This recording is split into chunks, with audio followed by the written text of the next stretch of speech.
The request came in while I was busy with Kojiro and Tomoe, probably around the time we were at the morgue.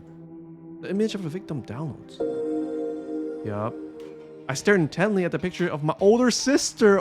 Konnichiwa, minasan, Kazu desu. Welcome back to Corpse Factory. Thanks so much for joining me. Let's continue. 続きましょう. Alright, so last time, Team Corpse Girl finally got together at the morgue to pick out their first corpse, their cadavers. And when you know it, their first victim is the girl from the prologue, Emi Katsuno. And this is what happened next. Let's continue. We arrived at the factory after a brief pit stop at my apartment to collect my makeup kit. Kojiro managed to fix the lock on the front entrance, meaning we didn't have to try and shimmy a cadaver through the side window. He even found a proper key for the place on one of the rusted workbenches. Tomoe helped to drag a workbench to the center of the factory floor, and we hoisted the cadaver on top of it. Kojiro unwrapped it from the HRP, which he explained simply meant human remains pouch. Staring down at the body before me, I now begin to wonder why I freaked out so much at the morgue. Oh, she freaking freaked out, alright. It's just a body, a lifeless thing that was once somebody, but now has no meaning in his existence. It's kind of gross, but it's not really that bad. Ugh. I'm glad you've come around, but I still don't want nothing to do with it. Right, so we're here. We got your body. What now? I fetched my makeup kit from the floor beside the workbench and placed it next to the corpse. We're going to make this body look as close as possible to this girl. Oh, I want to see how this is going to happen. I flashed my phone at Kojiro and Tomoe, showing off the photo of Emi Katsuno that was submitted to Corpse Girl's website. Right. But why? Because then we can photograph it and convince the victim, Emi, that it's her own dead body.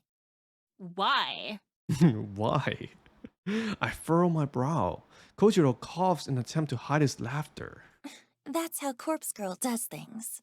I don't know. Sounds like a shit plan. Ooh. We went to all that effort to steal a dead body and you just want to take photos of it? Oh, Tomoe is going to suggest delivering the one corpse to the person, huh? Oh, okay, I see that was Tomoe's idea.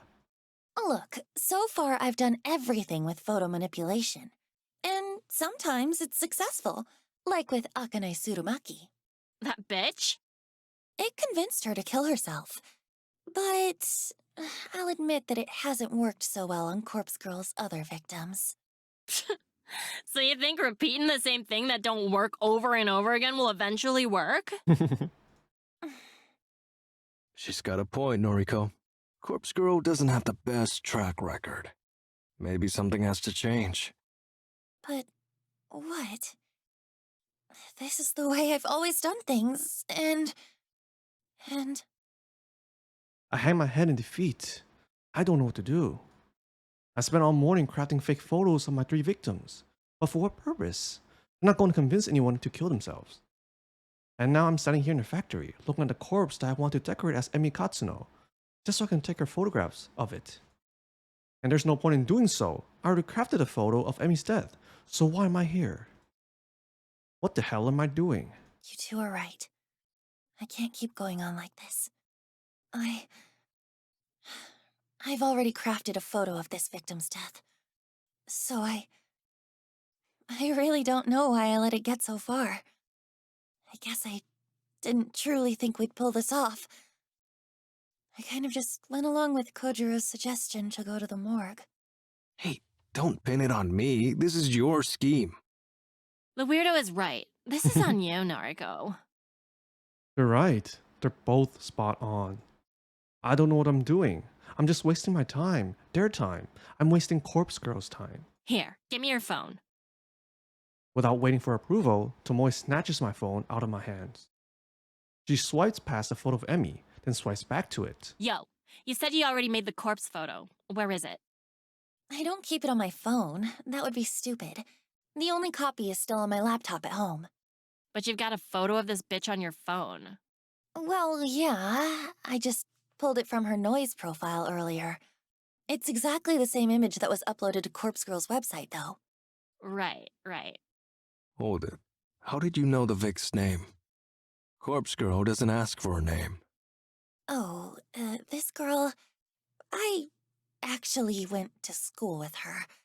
It's a coincidence, I assure you. Uh-huh. Look, that doesn't matter, does it? Well, tell me what the corpse photo looks like. Well, it wasn't my most creative work. I had 3 requests to fulfill in a short amount of time, so I kinda made them all similar. I made it look like this girl, Emi, fell from a tall building and splattered on the pavement. Fucking lame. Tomoe. Yeah.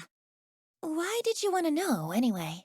Well, I got an idea for you. Ooh, here it is. I know, I'm just the driver and all, but you've dragged me in this far, so at least let me make a suggestion, Kay? Okay, go ahead. We've got this here body. You've got a corpse photo of the bitch all locked and loaded. Let's kick it up a notch. Take your time to apply makeup. Make the body really look like the victim. Send her the corpse photo first, and then we'll deliver this body to the bitch. Oh Deliver the my body? god.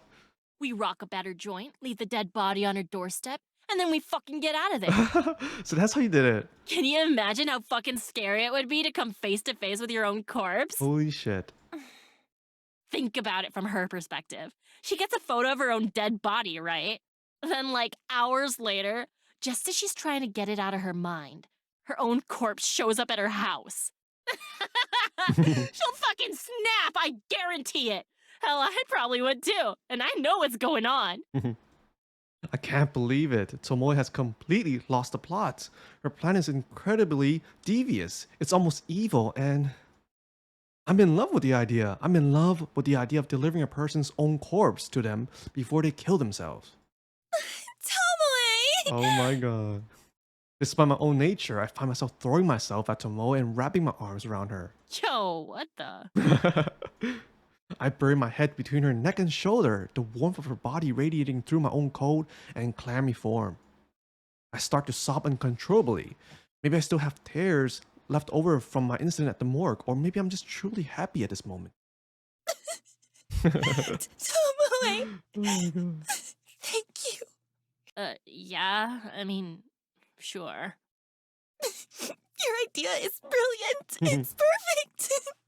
Oh, I can't think of a better way to bring Corpse Girl's plans to fruition. Is Tomoe a better corpse girl than Noriko? I mean, I just said the first thing that came to mind, so. But hey, I'm real glad you like the idea. I'm happy to help. Wipe my eyes, but I don't let go of Tomoe. Hell, Hey, what did I just say? I wonder if you'd make a better Corpse Girl than me. Oh man. Nah, don't be stupid. I just had one good idea is all. No, come on. It ain't like you to get all sappy. Pick yourself up, yeah? Right. In a moment. I nuzzle my cheek further into Tomoe's neck and feel her skin prickle underneath my breath. She tenses up a little bit but doesn't push me away. You're so warm. Oh, okay, where is this going? Jeez. Come on now, we've got work to do. Okay. I reluctantly step back from Tomoe and wipe my eyes. Tomoe is a little red in the face. She ruffles the collar of her shirt and fans her face. He never had a girl cling to me like that before. Better not tell Shinya in case he gets real jealous. Kojiro is silent. He seems to be simply observing the moment. My man Kojiro, dude. I take a second to compose myself. Tomoe is right. We do have work to do. I look to the corpse atop the table, patiently waiting for us to conclude our discussion. I almost wish I was patient as the dead. We starting? Yes. Let's do this. Mad. Few things to keep in mind. Putting makeup on a cadaver isn't as simple as you think. This one's already decomposing. Not all the makeup will take. Put a little extra on. Don't be stingy. It doesn't help that the body is ice cold. Now, if we had a space heater, we could warm it up. That would help the makeup stick. But it'll speed up decomposition. We can't have it decomposing any faster. It's already out of cold storage, so I imagine we don't have long as it is. Right. We're going to want to deliver it to your Vic soon, like less than 24 hours soon. That's fine. Yo, what about timing the delivery? Corpse Girl's photos have a, what's it called, a timestamp? Yeah, I timestamped the photos with a supposed time of death. I usually set it to a little after the time the victim receives the photo, Sometimes a few hours, sometimes a whole day. Uh-huh. I get it. Oh, Well, like, for best effect, like a few we're gonna seconds want to after. deliver the corpse before the maybe? time marked on the photo, right? That way, the Vic gets the photo and the corpse before the set time. Oh shit. Creates a kind of ticking time bomb. Yeah, I remember she got to the corpse just after she got the photo, right? Wasn't it? Should convince him to off himself before time's up. That makes sense. I think that's the best way to do it. Yeah, so, what time did you write on this Emi chick's corpse photo? I scratched my head and tried to think about it. It's hard to recall since I created 3 different photos at the same time. I'm pretty confident I lined them all up one after the other. An hour gap in between each one. 7:28 a.m. tomorrow. We gotta deliver the corpse before then, huh?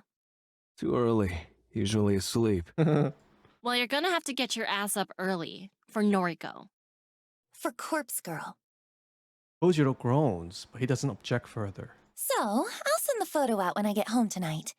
Emi will receive it before she goes to bed for the night. It should shake her a little. Then, in the morning, she'll wake up to her doorbell ringing and a corpse left on her doorstep. That should be enough to do the trick. Think you're both forgetting something. Where are we delivering the corpse? Ah, that's true. Do you have an address? Are you dense? We're delivering it to this Emi bitch's home. Sure, of course. But where does she live? Got her address? Oh, Ah, shit. A hole in the plan, a massive flaw that we completely overlooked. Our stunned silence is the only answer Kojiro needs. This whole thing is a bust. Kinda disappointed in you, Noriko. Thought Corpse Girl was some mastermind, some genius worth worshipping. I don't have a response for that comment. Bile begins to rise in my throat as a pit opens up in my stomach. Turns out everything so far has been sheer luck. Well, I'm out. Use the factory if you want, but I'm not sticking around. Kojiro waves half-heartedly and walks away. I can't say anything to stop him.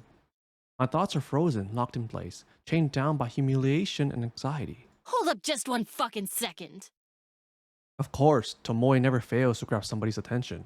Kojiro turns back. We're just getting started here. Of course there's gonna be hiccups. We'll iron out all the details as we go.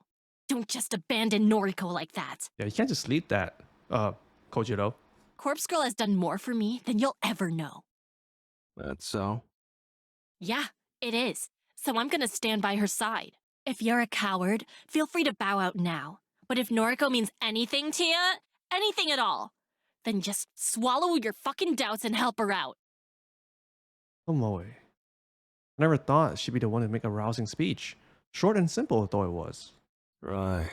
Suppose we did make a deal after all? Though, nothing really stopping me from taking cadavers from the morgue whenever I want now. Still, I guess I'll help you out. But if this keeps going astray, I really will walk away. Fine, but follow through on this one victim at least. I managed to gather up enough strength to make a simple plea. please. I can't do this without you. Okay. Find Emi's address. If Tomoe drives, I'll handle moving the corpse in the morning. I nod firmly. Okay, I'll work it out. Thank you, Kojiro. Kojiro waves once again and takes leave. The heavy steel door at the front of the factory slams shut behind him. Phew. Okay, got any ideas? Maybe one. Can you call Shinya? Ask him if he remembers Emi Katsuno from school, and see if he knows where she lives. Shinya? Oh yeah. He said once that you went to school together. Guess he might know Emi too, huh? My thoughts exactly. I'm going to make a call as well. I quickly make a call to Aoi. As the phone is ringing, I look up at the skylight above. The sun has nearly disappeared from the sky, and we're running out of light. If there was electricity connected here, we wouldn't have a problem. But if it gets much darker than this, we're going to struggle to apply makeup to the cadaver. Noriko? Hey, me again. Feels like we just spoke this morning, hey? It was this morning. Yeah.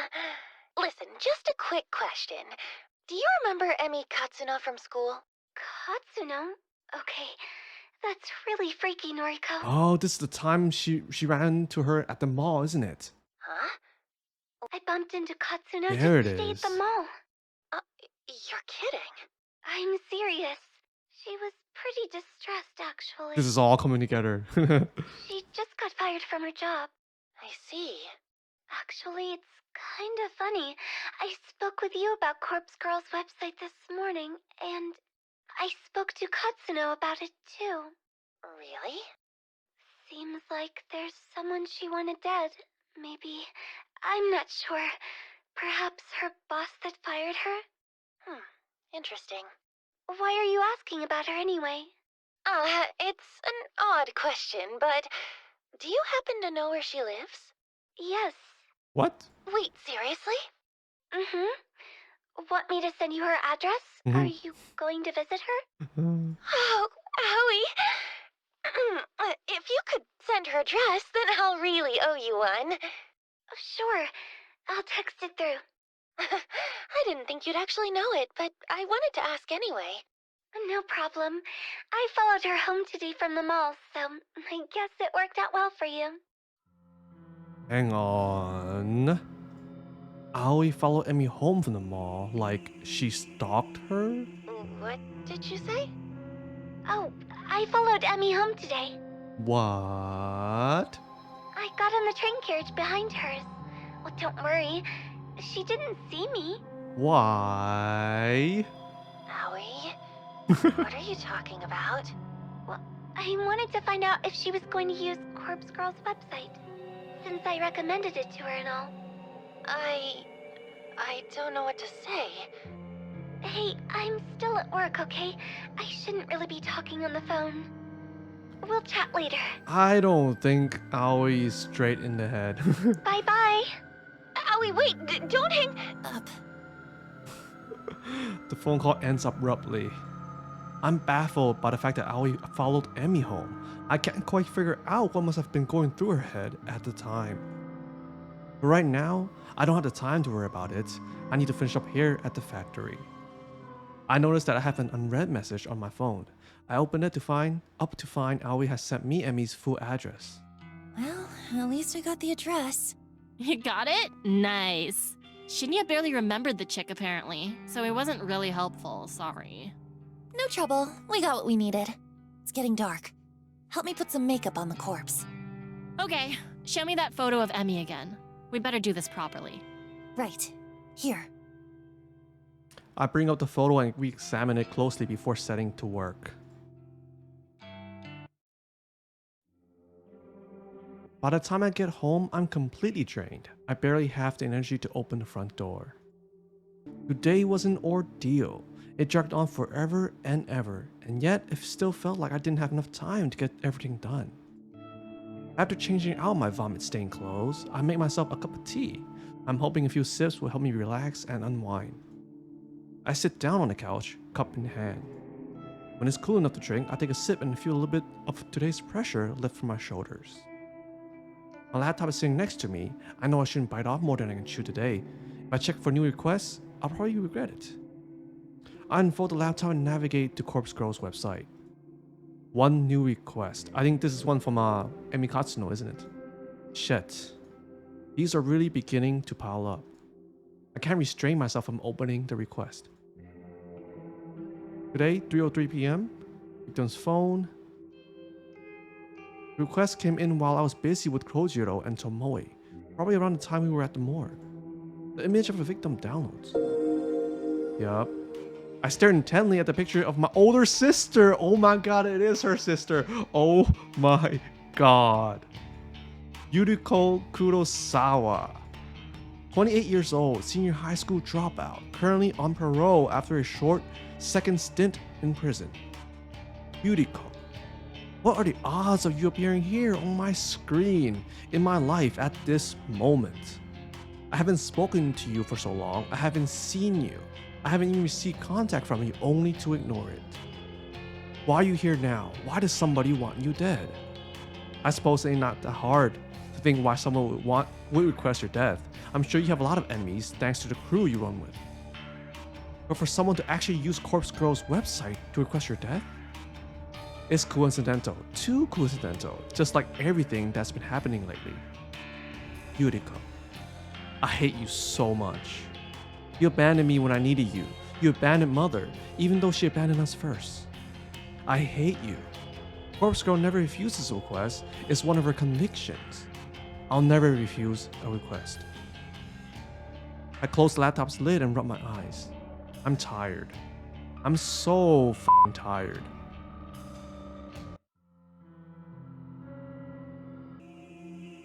She's dead. What? Who's dead? Splattered in the flower bed. Oh, you already delivered the corpse already? Probably matches the photo you sent. Wish I'd seen that. Holy shit, I didn't even... What? Thanks, Kojiro. And thank Tomoe for me. No prob. Where are you, anyway? Parking lot across the road. Perfect view of her apartment. Holy shit. He saw the whole thing went down. People are coming outside. Must have heard the splat. Mad. Jesus Christ. We'd better gun it. See ya. Okay, bye. I hang up the phone and a smile fights its way across my tired face. Emi Katsuno is dead. She killed herself thanks to the trauma of discovering her own corpse at her doorstep. Even though I forgot to send the corpse photo last night. I nearly f***ed up our entire plan due to how exhausted I was. By some stroke of luck, I managed to wake up early this morning. Thankfully, my first thought upon waking was to send a photo. Emi would have received the picture only an hour before the time marked on. Oh, so she did. You're so confusing me. It was a close call, a very close call. But I can't help but wonder if it worked in our favor. Kojiro and Tomoe rushed over to her apartment to deliver the corpse. Oh yeah, forcing Emi into a confrontation with the photo, an imminent time of death, and then the delivery of her own corpse all in the space of an hour worked to her advantage. Yes, that's what I thought. She saw the corpse just after she received the photo. It worked so well that I'm starting to consider making this our regular mode of operation. I glanced at the burner phone atop the coffee table. Since Emi is already dead, there's no point in me waiting 24 hours to discard it. I'll get rid of it right away. After that, I have to figure out what to do about the other remaining requests. I still have 2 photos of the victims that I crafted on the same day I made Emi's photo. With all the urgency of plotting Emi's demise, I didn't have a chance to send them. I'll have to edit them a little bit because the timestamps on them are now out of date. But that's okay, it's a quick fix. And then there's the request for Yuriko Kurosawa. I'll need to deal with that too. Eventually.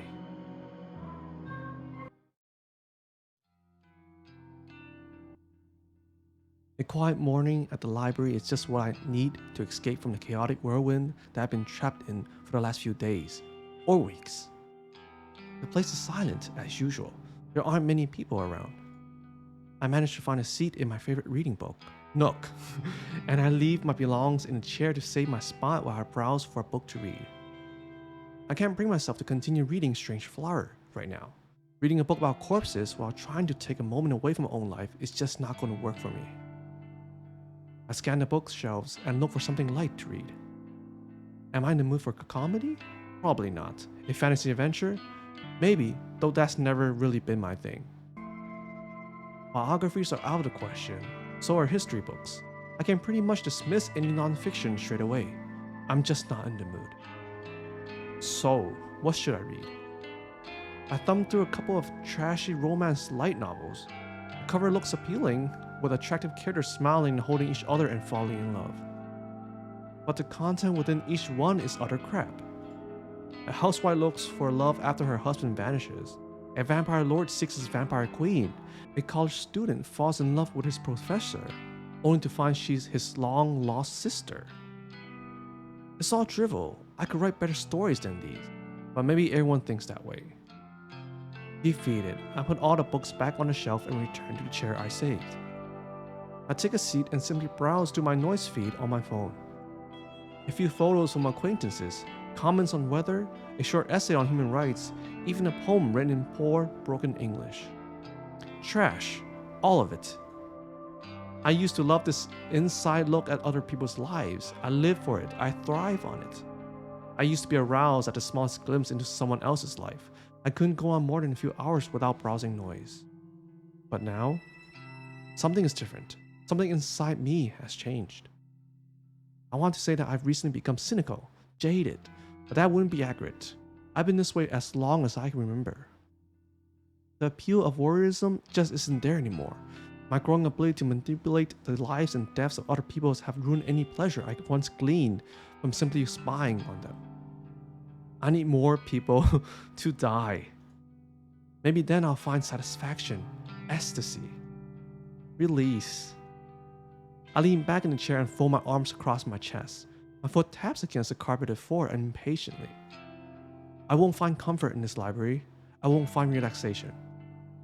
I'll only find whatever elusive feeling I'm looking for once Corpse Girl's work is complete. I can't rest yet. Not now that things are beginning to escalate. I could be orchestrating the deaths of 3 people right now. The 2 women that had their deaths requested at the same time as Emi, and my very own sister Yuriko. People are counting on me.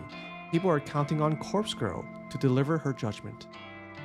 I hoist the strap of my handbag over my shoulder and stand up. It's time for Corpse Girl to usher in a new era of human suffering.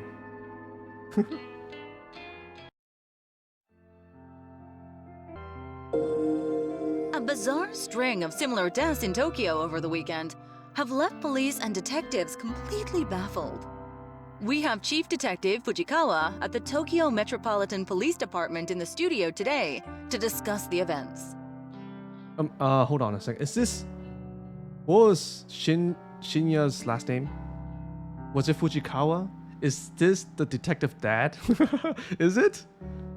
According to eyewitness reports, a young woman plummeted to her death from an apartment building on Saturday morning. 2 other women suffered a similar fate in different locations late on Sunday night. Oh, what happened to the other 2 person? Police have not yet released information on the identities of the young women. Would you care to share your thoughts, Detective Fujikawa? We cannot rule out the possibility of homicide in these cases. Police recovered additional bodies at the site of each death. In each instance, a look-alike corpse matching the appearance of the victim was found. This cannot be mere coincidence. I believe that a single perpetrator is behind the deaths of all 3 women. Holy shit. Leaving a look-alike corpse at the scene of each crime seems to be some sort of psychotic calling card.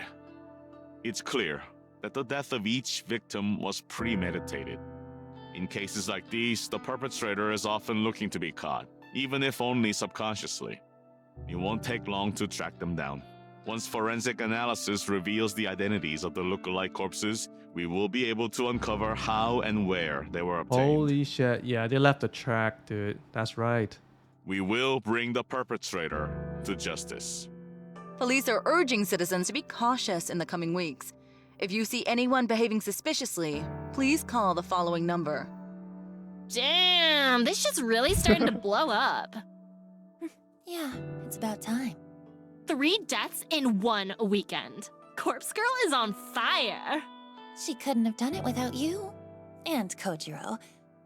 So, thanks. I know those corpse deliveries yesterday were rather last minute.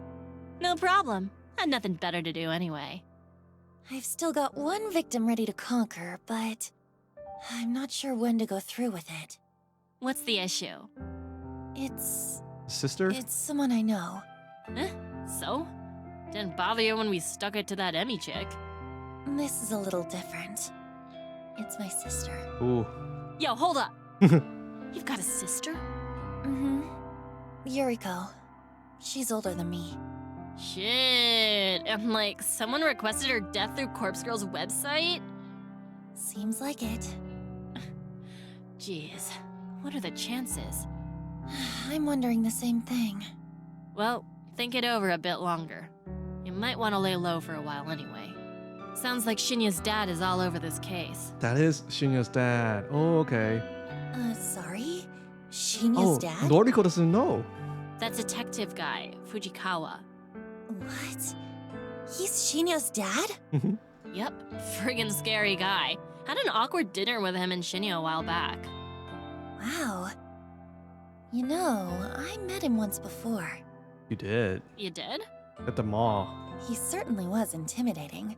But don't worry, we only met by chance. Had nothing to do with Corpse Girl. Alright, as long as he doesn't know your identity, you should be fine. Still, what's your next move? I'll think over what to do about my sister for a little longer. But as soon as more requests come through the website, I'm going to fulfill them. I don't have the luxury of time. I can't just lay low, like you said. Sheesh, when did you grow a pair? I'm serious. I'm tired of lagging behind. Corpse Girl is on a winning streak now. It's up to me to keep it going. Okay. Well, just let me know when you need me. Thanks. I will. Well, back to work or whatever. I turn back to my computer after Tomoe leaves. 3 deaths in 1 weekend. Corpse Girl truly is at the top of her game. It was a bit of hard work, but in the end, I managed to pull through, thanks to a bit of luck, of course. Yesterday, after returning home from the library, I had a sudden burst of inspiration. I ran a reverse image search on the photos of 2 women that were submitted to Corpse Girl's website. It was pretty easy to locate their noise profiles thanks to that. I was kind of shocked when I saw that we all shared 2 mutual friends on Noise, Emi Katsuno and Yuriko Kurosawa. A bit of digging through their profiles revealed their names to be Fuyumi Amano and Manami Sachiko. They both worked at the same store as Emi and my sister. It struck me then that all of these requests must be somehow related, but that didn't matter so much. Tracking down Mano's and Sachiko's addresses wasn't as difficult as I feared. I contacted Tomoe and she told me she was familiar with the store they worked at. She volunteered to head over there and see if she could access the employee records. Apparently, the whole job was so easy that she managed to walk in and out in 3 minutes flat. She said that none of the staff even batted an eyelid as she walked in, and she simply strolled into the back room, rummaged through the filing cabinet, and snapped a photo of the employee contact sheet. What? With that information at our disposal, nothing stood in our way of delivering look-alike corpses to their homes. A few hours shared between the morgue and the factory, and it was done. Both Amano and Sachiko killed themselves within an hour of each other. So far, the kill rate of delivering a photo and then a corpse is 100%. I can only imagine the thoughts that must go through someone's mind when they're faced with the corpse, their own corpse.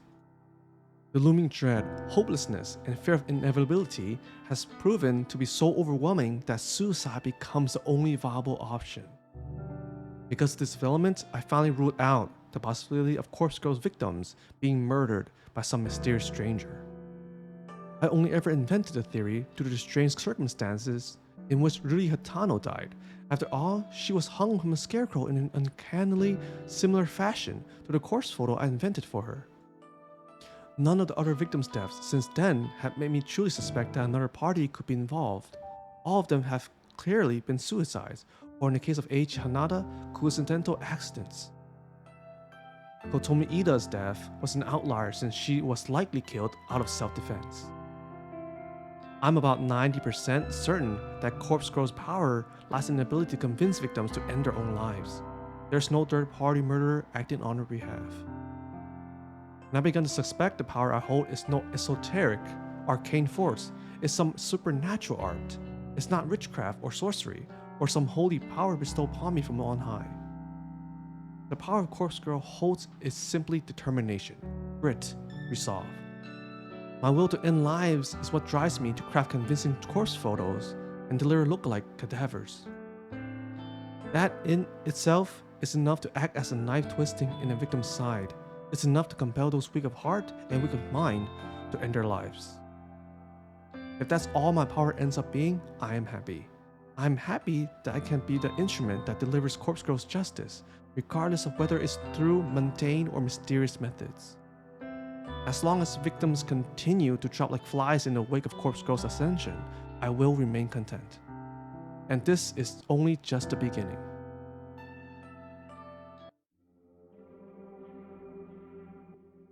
Alright, you know what? I think I'm gonna end this here for today, but thank you all so much for watching. I hope you enjoyed. I'll see you in the next one. Matane.